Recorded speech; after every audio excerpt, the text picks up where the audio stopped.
Spermiogenesis pada mencit terjadi dalam 16 tahapan yang berbeda. Jadi ada 16 tahapan yang berbeda pada proses spermiogenesis, sperma mencit. Tapi pada video ini spermiogenesis tersebut disederhanakan menjadi hanya beberapa fase saja. Fase pertama adalah fase Golgi.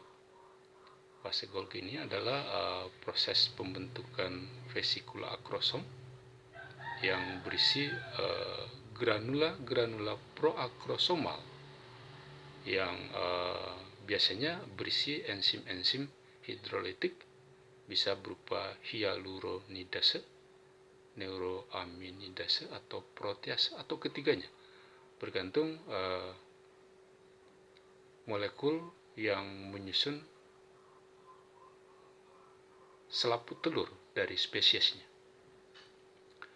Nah, vesikula akrosom ini dirakit dan dikemas di dalam badan Golgi. Jadi nanti dari badan Golgi akan terbentuk vesikula akrosom tadi, kemudian ditumpuk pada daerah di dekat membran nukleus yang akan menjadi bakal bagian anterior spermatozoa ini. Jadi posisi atau letak vesikula akrosom ini menjadi bagian spermatid yang akan menjadi bagian anterior dari sperma tersebut. Nah, kalau vesikula akrosomnya ditempatkan di sini, maka bagian inilah nanti akan menjadi bagian anterior spermatozoa ini. Oleh karena itu, sentriol yang berfungsi untuk membentuk bagian ekor harus bermigrasi ke posisi yang berseberangan dengan posisi vesikula akrosom berada. Karena dari sentriol inilah yang akan terbentuk flagel atau bagian ekor spermatozoa. Jadi kalau ini menjadi bagian anterior, maka bagian tempat terdapatnya sentriol ini yang akan menjadi bagian posterior spermatozoa ini. Nah, fase selanjutnya adalah fase tudung. Fase tudung ini adalah fase yang menghasilkan satu struktur yang disebut dengan tudung akrosomal. Tudung akrosomal ini terbentuk dari vesikula akrosomal yang bertumbuh akibat terjadinya pertambahan luas permukaan tutupannya. Jadi vesikula akrosom yang terbentuk dari badan Golgi akan ditambahkan pada vesikula akrosom yang terbentuk sebelumnya, sehingga luas permukaan vesikula akrosom semakin bertambah dan bertambah. Nah, kalau tiba saatnya, nanti vesikula tersebut akan membentuk tudung akrosomal yang akan menutup sisi luar, sebagian besar sisi luar nukleus spermatid ini. Nah, membran nukleus yang tertutupi oleh tudung akrosomal ini akan menebal dan kehilangan pori-porinya. Jadi pori-pori yang tadinya ada pada membran nukleus akan hilang karena tertutupi oleh tudung akrosomal ini. Nah, selanjutnya ada fase akrosom. Nah, di fase akrosom ini akan terjadi kondensasi nukleus. Jadi kondensasi nukleus itu diawali oleh terjadinya penutupan membran nukleus oleh tudung akrosomal tadi. Kondensasi sendiri terjadi pada struktur-struktur yang membangun nukleus ini. Di antaranya adalah benang DNA yang menyusun kromosom itu akan mengalami kondensasi. Kondensasi berupa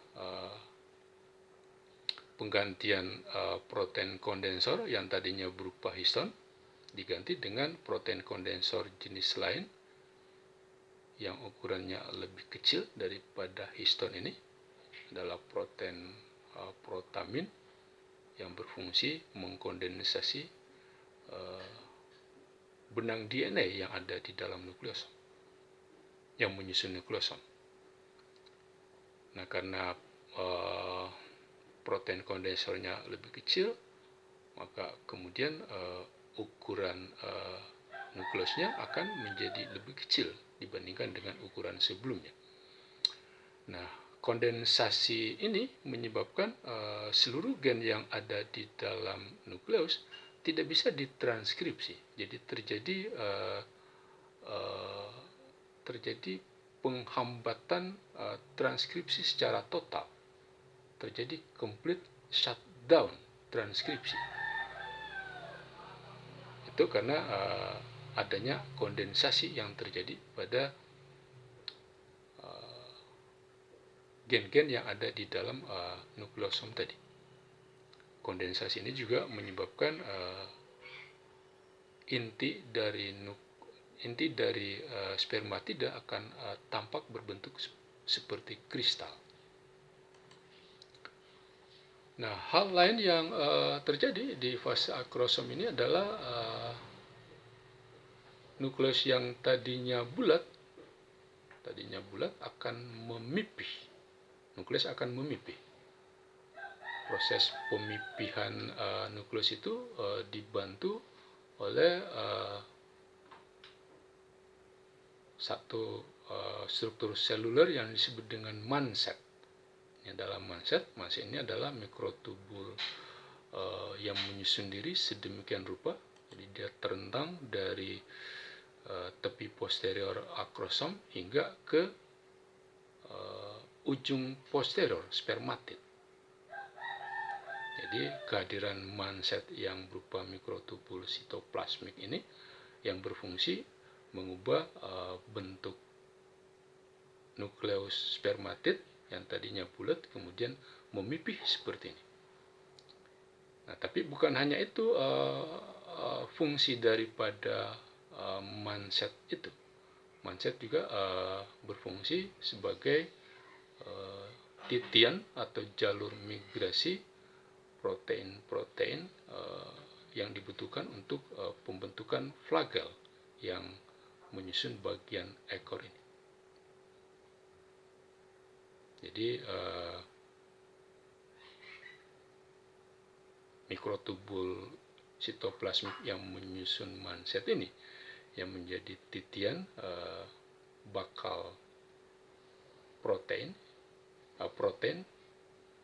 yang dibutuhkan untuk pemanjangan flagel yang menyusul bagian ekor sperma ini. Nah, jadi nanti pada tahap ini aksonema yang menyusun bagian ekor itu terbentuk hingga ke ujung, daerah paling ujung dari ekor tadi. Jadi terjadi hingga pada bagian end-piece-nya si bakal ekor spermatozoa. Jadi mulai dari middle piece, principal piece sampai end piece itu sudah terbentuk aksonemanya pada tahap ini. Nah, kalau sudah terbentuk aksonemanya hingga tuntas, maka kemudian sentriol yang melekat pada fossa implantasi ini yang ada di bagian paling posterior membran nukleus itu akan membentuk struktur yang disebut dengan outer dense fiber. Jadi outer dense fiber ini adalah struktur yang dibentuk dari sentriol yang melekat pada fossa implantasi yang ada di bagian paling posterior membran nukleus. Nah, outer dense fiber ini adalah struktur sekunder atau struktur aksesoris yang terdapat pada ekor spermatozoa ini. Jadi dia terletak di posisinya ada di luar aksonema, kemudian di bagian luar outer dense fiber ada struktur aksesoris lain yang disebut dengan fibrosit. Fibrosit ini juga dibentuk setelah aksonema yang ada di bagian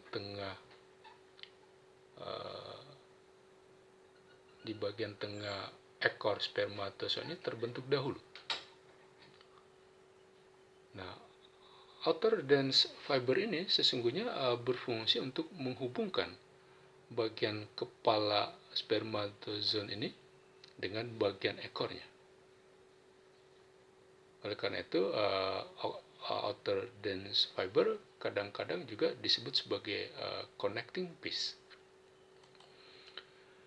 Nah, hal lain yang terjadi pada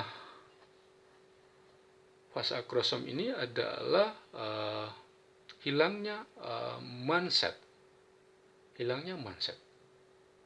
Nah, manset ini hilang ketika membran plasma yang ada di sini bergerak ke arah posterior untuk menutupi flagel yang sedang terbentuk. Hal lain yang terjadi ketika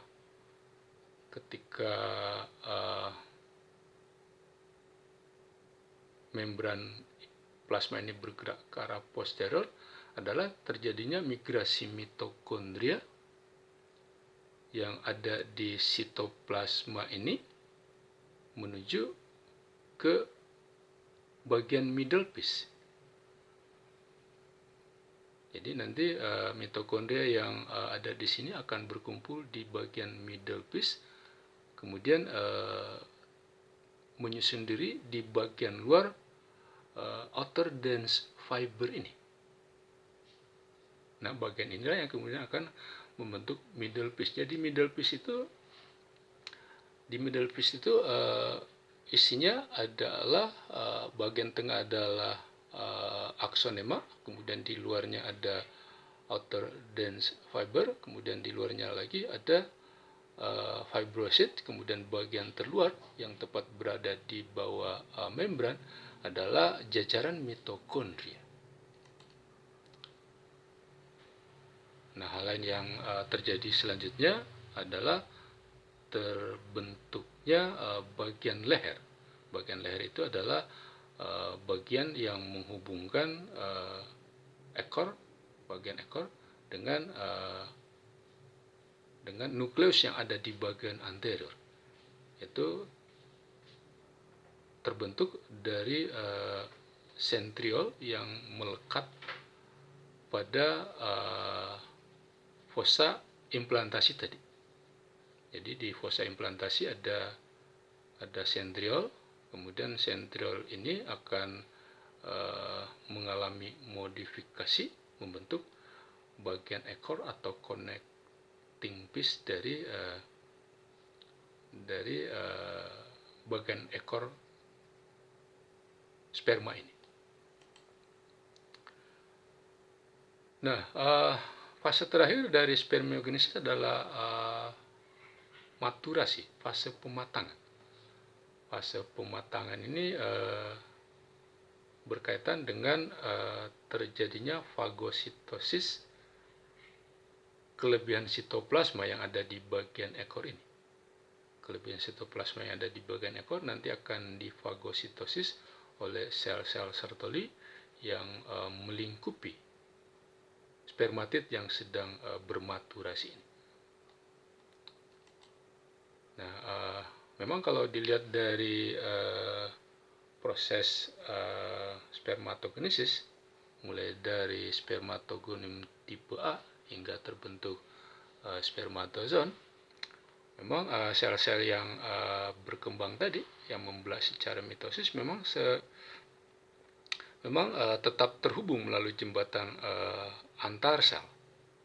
Jadi hasil belahnya tidak berpisah secara sempurna, tapi antara kedua sel hasil belahan itu ada jembatan antar sel yang menghubungkan keduanya. Dan jembatan antar sel itu dipertahankan hingga tahap akhir mitosisnya. Jadi hingga terbentuk spermatogonim tipe B, jembatan antar sel itu tetap dipertahankan. Bahkan ketika sel-sel tersebut masuk ke tahap spermatosit sekunder, spermatosit primer, jembatan antar selnya tetap dipertahankan. Nah, setelah bermeiosis sampai membentuk spermatid, jembatan sitoplasmiknya tetap ada sampai di tahap ini. Nah, supaya spermatozoon ini bisa melepaskan diri dari dinding tubulus seminiferus, maka jembatan sitoplasmik ini harus melepaskan diri dari spermatozoon yang ada di sini, sehingga spermatozoon akan lepas dari dinding tubulus seminiferus, kemudian masuk ke dalam lumen tubulus seminiferus ini. Dari lumen tubulus seminiferus, nanti spermatozoon yang sudah bebas tadi akan menuju ke epididymis, mulai dari epididymis cauda, kemudian menuju ke corpus epididymis, dan berakhir di epididymis bagian cauda epididymis. Nah, sperma yang ada di cauda epididymis inilah yang merupakan sperma yang fungsional, siap melakukan fertilisasi.